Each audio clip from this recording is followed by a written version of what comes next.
अस्सलाम वालेकुम। सो today's topic is related general science और एवरीडे साइंस। आगे जितनी भी वीडियोस आएंगी वो यूनिवर्स टॉपिक के ऊपर आएंगी। तो आज की जो वीडियो है वो जो यूनिवर्स टॉपिक के अंदर टर्मिनोलॉजी या टर्म्स या ग्लोसरी यूज़ होगी वो आज हम डिस्कस करेंगे, ताकि नेक्स्ट वीडियोस में जब भी हम वो टर्मिनोलॉजी या टर्म्स यूज़ करें तो हमारे पास एक क्लियर अंडरस्टैंडिंग हो। So let's start. Number 1 is asteroid. Asteroid एक टर्म है और asteroid is in a celestial body. अब सेलेस्टियल बॉडी कौन सी बॉडी होती है? वो बॉडी जो अर्थ एटमॉस्फेयर, वो ऑब्जेक्ट्स जो अर्थ एटमॉस्फेयर के बाहर होते हैं उनको हम सेलेस्टियल बॉडी कहते हैं। जैसे प्लैनेट हो गया, मून हो गया, ठीक है। और ये प्लैनेट, मून, ये अर्थ एटमॉस्फेयर से बाहर है, ठीक है। ये एस्ट्रॉइड्स जो हैं वो सेलेस्टियल बॉडी है और वो किसके बनी होती है? रॉक और मेटल से बनी होती है, ठीक। अब ये ग्रीन कलर का जो टिक लगा हुआ है ये बेसिकली एस्ट्रॉइड्स हैं। Next, asteroid belt. Asteroid belt जो है वो एक एरिया है between the orbit of Mars and Jupiter. उन मार्स एंड जुपिटर के ऑर्बिट के बीच में आता है, इसको हम कहते हैं एस्ट्रॉइड बेल्ट। तो अभी मैं शो कर रही हूँ।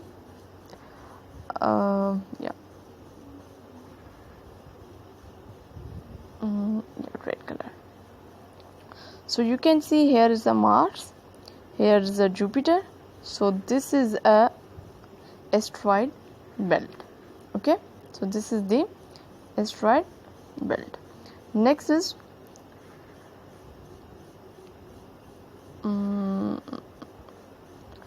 next is astronauts. एस्ट्रोनॉट्स एक पर्सन होता है, एक पर्सन को उस पर्सन को हम एस्ट्रोनॉट कहते हैं जो स्पेशली ट्रेंड होता है किसके लिए? ट्रैवल करने के लिए। कहाँ? आउटर स्पेस में, ठीक है, प्लैनेट्स की तरफ स्पेस करने में, उसको हम एस्ट्रोनॉट्स कहते हैं। अब आ जाते हैं हम एस्ट्रोनॉमिकल यूनिट, जिसको AU लिखा हुआ है। अच्छा, एस्ट्रोनॉमिकल यूनिट जो है एक इससे हम क्या करते हैं? मेजर करते हैं। क्या मेजर करते हैं? डिस्टेंस को। अब ये कब यूज्ड फॉर आउटर स्पेस? ये यूनिट आउटर स्पेस में जब हम मेजरमेंट करते हैं तब यूज़ करते हैं, ठीक है। अब ये AU means astronomical unit equal to 149.6 million kilometers. अगर जब हम यहाँ किलोमीटर्स की बात कर रहे होते हैं, अगर हम उसको हम इक्वल करके देखें तो ये astronomical unit actually equal to 149.6 million kilometres है, ठीक है। बेसिकली ये डिस्टेंस होता है from the centre of sun to the centre of earth, ठीक। Next is astronomy. Astronomy branch है साइंस की, जिसमें हम पढ़ते हैं, स्टडी करते हैं किसके बारे में? स्पेस के बारे में, सेलेस्टियल बॉडीज़ के बारे में और यूनिवर्स के बारे में। देन एटमॉस्फेयर, ये एनवेलप है, ये एक एनवेलप है जिसमें गैसेस होती हैं और ये सराउंडेड होती है प्लैनेट के, ठीक है। प्लैनेट के चौधारी जो अराउंड जितनी भी गैसेस होती हैं उसको हम एटमॉस्फेयर कहते हैं। Now here is important, this is a black hole.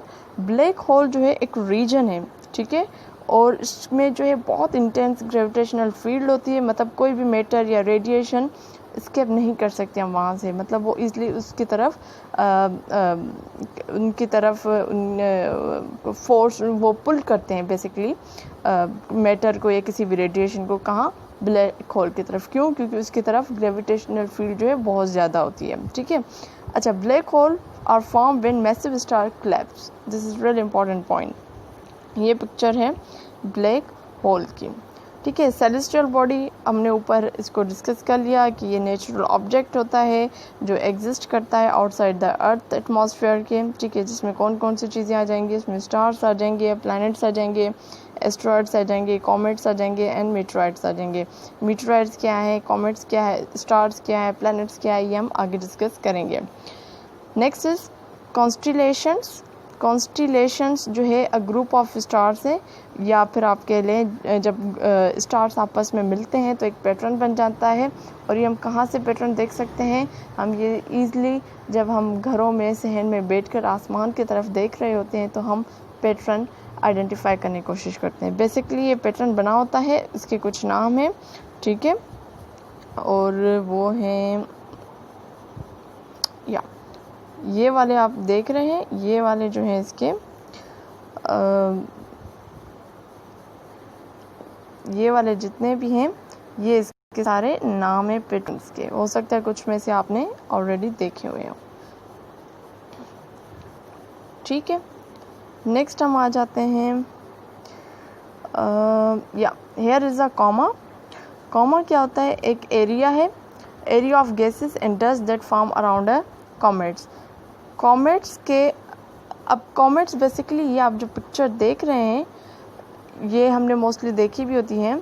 ठीक है, इसके आसपास जितनी भी, ये मैं हाईलाइट कर लूँ ताकि ये आपको जो नज़र आ रहे हैं ये बेसिकली ये जो डस्ट के लिए, इनको गैसेस के लिए जो कॉमेट्स, ये बेसिकली आपका कॉमेट है।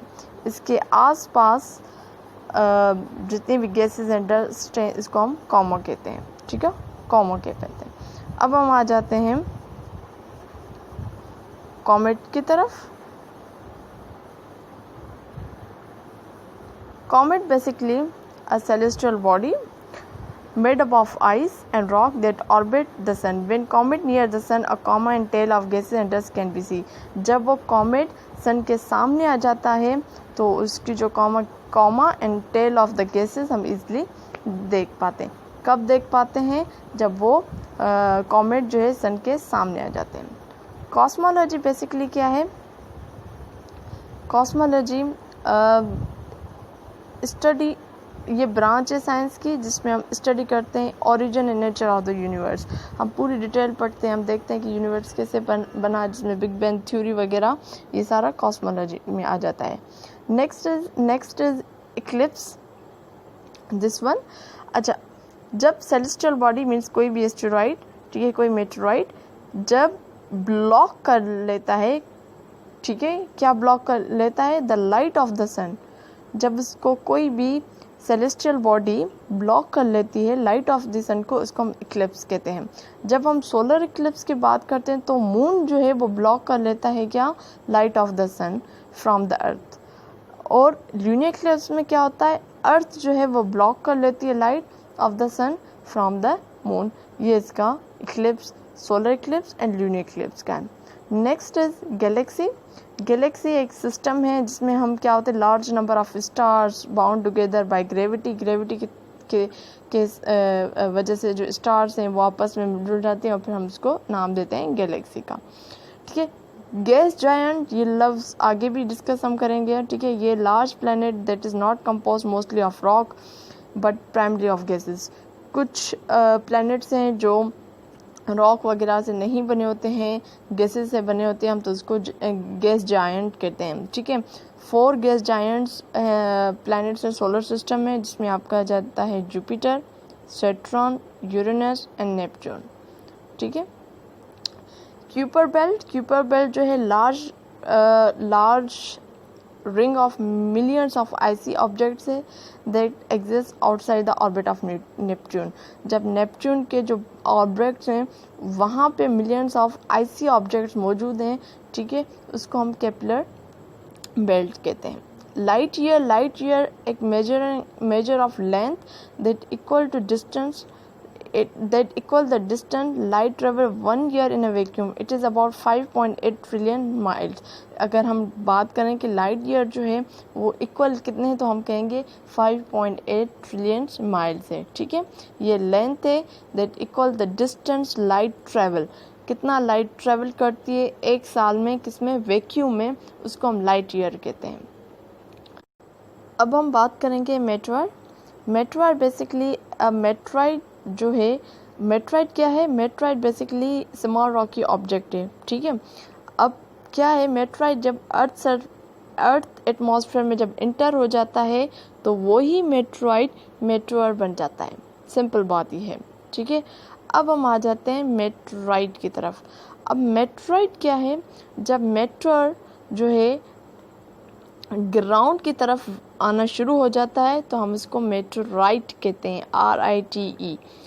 जब, ठीक है, अब मेटरॉइड क्या है? जो हमने ऊपर भी हम टर्म यूज़ किया है meteoroid basically small rocky object है that orbit the sun that has broken off from a comet और एस्ट्रॉइड। जब एस्ट्रॉइड या कॉमेट से कोई पार्ट टूट कर नीचे अर्थ की तरफ आना शुरू हो जाता है तो हम इसको मेटरॉइड कहते हैं। ठीक है, next is Milky Way. Milky Way क्या है? The galaxy that contain the solar system. पूरा गैलेक्सी जिसके अंदर से सोलर सिस्टम होता है हम उसको मिल्की वे कहते हैं। Next is orbit. ऑर्बिट क्या है? एक पाथ है किसका? सेलेस्टियल ऑब्जेक्ट्स का।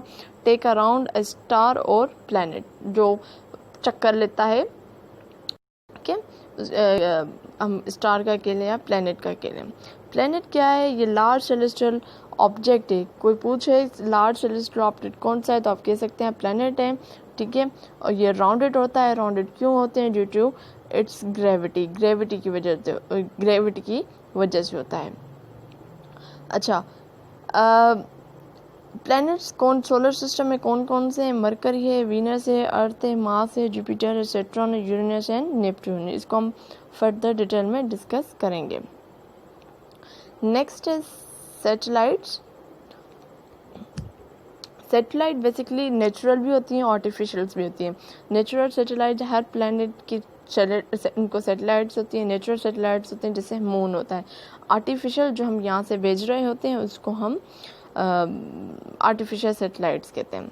सोलर सिस्टम जिसमें सन आ गया, all object that orbit around it including the planets आ गए, एस्ट्रॉइड्स आ गए, कॉमेट्स आ गए, अदर ऑब्जेक्ट्स आ गए, ये सारे सोलर सिस्टम में आ गए।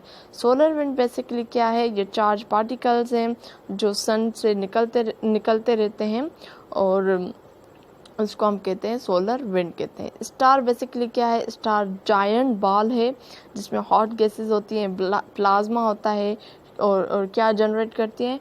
Huge amount of energy generate करते हैं। कैसे? Bye nuclear fusion. ठीक है, सन स्पॉट क्या है? ये डार्क एरिया है।